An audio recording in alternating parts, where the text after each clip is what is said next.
Andrea Dworkin was feminism's most brilliant and deranged propagandist, and the failure of most feminist leaders to disavow her claims offers conclusive proof that feminism is a hate movement.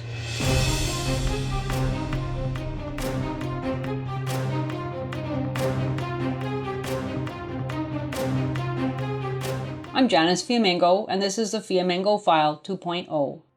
Most people are at least familiar with Andrea Dworkin as feminist icon, with her massive physical bulk, her impassioned rhetoric, and her trademark lesbian-identified overalls. Fewer have read her books. In their time, the books were considered groundbreaking and even true. Feminist author Ariel Levy has called Dworkin a, quote, savior goddess, and the, quote, evangelical untouchable preacher for the oppressed. Today, Dworkin's unhinged hatred of men seems bombastic and disingenuous, yet her impact on North American feminist culture is undeniable. No feminist did more to outline and consolidate the modern feminist understanding of sex than Dworkin, who wrote on the subject obsessively and with unparalleled fervid authority in books with titles such as Woman-Hating. Like other radical feminists, Dworkin fulminated against rape, pornography, and prostitution, joining forces in the early 1980s with law professor Catherine McKinnon to draft anti-pornography legislation. But her special focus was the degradation for women of sex itself, everyday sex, the commonly accepted normalized indignity that men allegedly inflict on women. Sex, she believed, embodied nothing less than male hatred. Quote, intercourse is the pure, sterile, formal expression of men's contempt for women. This is the thesis of her most representative book, Intercourse, published in 1987 when Dworkin was 41 years old. Intercourse set out to illuminate through select readings of literary texts what Dworkin believed to be the constant of male culture, the, quote, hatred of women, unexplained, undiagnosed, mostly unacknowledged, that pervades sexual practice and sexual passion, end quote. The phrase she most often used in the book to refer to intercourse was the fuck, meant to signify the dehumanization that normal intercourse supposedly involved. Dworkin nominated herself the expert on male contempt for women because she had been, as she claimed, its victim. Quote, specifically, am I saying that I know more than men about fucking? She asked defiantly in the preface to the book. And she answered, yes, I am. Not just different, more and better, deeper and wider, the way anyone used knows the user. Though she also claimed in her combative preface that the book, quote, does not say that all men are rapists or that all intercourse is rape, she does, as I will show, essentially say that, if not in quite those words. As she asserted only a page after the denial, quote, intercourse, meaning the book, conveys what it means that men and now boys feel entitled to come into the privacy of a woman's body in a context of inequality, end quote.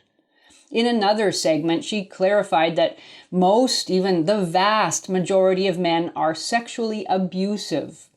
Men objected, she claimed, to feminist critiques of pornography and prostitution because, quote, so many men use these ignoble routes of access and domination to get laid that, quote, without them, the number of fucks would so significantly decrease that men might nearly be chaste, end quote. In other words, men who objected to her arguments about the omnipresence of exploitation were themselves abusers who didn't like the thought of their exploitation being curtailed. This was Dworkin, bombastic, hyperbolic, incandescent, with a rage that didn't excuse her smearing of all men, even if her accounts of sexual abuse at men's hands were true and unadorned. Late in life, Dworkin made bizarre allegations about having been raped in a Paris hotel room that even her most devoted admirers found very difficult to believe. Ultimately, no one knows the truth of Dworkin's many alleged violations, which were the basis for all she wrote.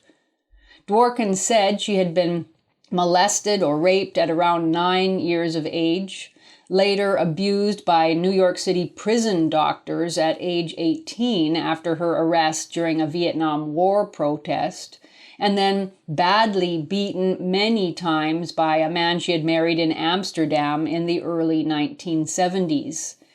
Though she escaped this man and carried on a life of writing and advocacy in the United States, during which time she became closely associated with feminist leaders such as Susan Brown Miller, Gloria Steinem, and Catherine McKinnon, Dworkin's feminist advocacy was always distinguished from these other leaders by its unmitigated condemnation of men.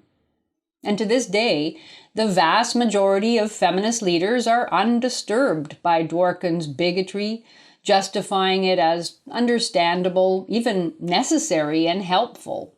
Quote, "People who raised their eyebrows at her supposed extremism or her intransigence or her fire took secret glee from that," said Robin Morgan, adding that, like Malcolm X, Dworkin's was, quote, "the militant voice, the voice that would dare say what nobody else was saying, and it can't help but say it because it is speaking out of such incredible personal pain," end quote. That Dworkin had pain seems undeniable. She was eating to fill some kind of emotional void, but whether its sources were exactly as she claimed has never been ascertained. Many of her close friends and admirers were surprised to discover after her death in 2005 that for 30 years she had lived with and eventually married a man, John Stoltenberg. Stoltenberg claimed that Dworkin's gender radicalism saved his life and allowed him to be the man he didn't want to be. He published a book in 1989 called Refusing to Be a Man, which he dedicated to Dworkin. She often spoke of herself as a lesbian. As an anti-pornography activist, Stoltenberg used to offer college workshops in which he would invite men to assume the positions in which women were photographed for pornography in order to make them feel the women's humiliation. The very fact of Stoltenberg's masculinity-denying adoration for his uncompromising wife undermines much of what Dworkin claimed in her writings about the abusive nature of men, but that hasn't diminished her reputation as a radical truth-teller. In 2006, Ariel Levy claimed in the foreword to the reissue of Intercourse that, quote, "Dworkin's profound and unique legacy was to examine the meaning of the act most of us take to be fundamental to sex." And she hedged that, quote, "If you disagree with her answers, you may still find yourself indebted to her for helping you discover your own," end quote. This is Levy's attempt to distance herself from Dworkin's despicable anti-male generalizations while still praising the author's alleged insights. But Dworkin never examined anything per se. She pontificated, judged, and damned from her self-chosen pulpit as the excoriating prophet of male sin, and her encouragement to thousands of other women to hate with equal passion remains her destructive legacy, one that is as unhelpful as it is patently untrue. In the book Intercourse, Dworkin broke every rule of responsible literary criticism and cultural analysis, reading works of literature as if they directly reflected the author's mind. If the author described a character who hated women, that must mean that the author hated women and endorsed such hatred. But if some of the work seemed to have pro-woman sympathies, that didn't complicate Dworkin's argument. From the Dworkin point of view, a male author who wrote critically of women was a misogynist, while a male author who wrote critically of men was merely a realist, though likely a misogynist too. Women were never admitted to be capable of sadism, cruelty, indifference to suffering, or narcissism. Quote, women have a vision of love that includes men as human too. Men had only the choice they seemed unwilling to make. When will they choose not to despise us, she asked. Throughout the book, Dworkin always chose the most reductive explanations possible for male attitudes and responses, as for example when she claimed that, quote, most women are not distinct private individuals to most men. And so the fuck tends toward the class assertion of dominance. Women live inside this reality of being owned and being fucked, end quote. And, quote, the hatred of women is a source of sexual pleasure for men in its own right, end quote. And so on and on. The writing is at times incisive, but more often erratic, highly repetitive, and feverish, with chains of assertions carried along by Dworkin's exultant, self-perpetuating anger.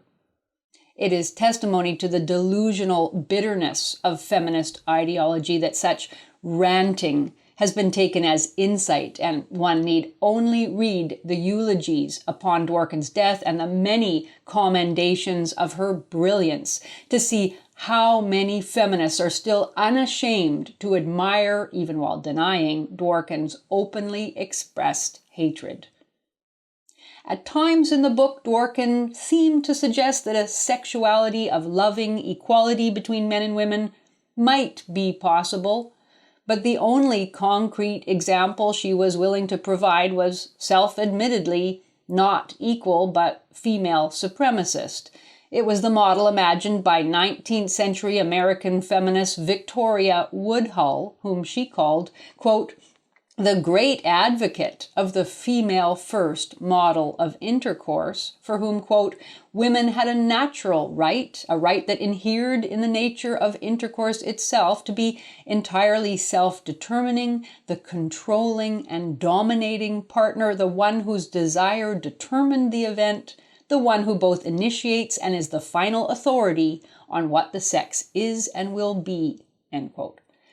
Here we see the deliberately asymmetrical logic of feminist rights advocacy. Only when women control sexuality entirely, even controlling its meaning as sex or rape, can it approach equality. At other times in the book, Dworkin seemed to assert that the physical reality of intercourse, which involved violating the integrity of the female body, made it innately unequal and therefore always, to some degree, an enactment of male power over women. In 1983, 500 men had gathered in St. Paul, Minnesota to hear Dworkin give a speech at the Midwest Regional Conference of the National Organization for Changing Men, now the National Organization for Men Against Sexism. The speech was called I Want a 24-Hour Truce, during which there is no rape. As the men might have expected, Dworkin pulled no punches, granted them no exemptions as pro-feminist men who wanted to change men. She ripped into them, telling them that if they thought the problem of misogyny and abuse and exploitation was out there, they were wrong. It was in you, she told them. Quote, the pimps and the warmongers speak for you. And she told them that as men, they were full of, quote, contempt and hostility in their attitudes towards women and children.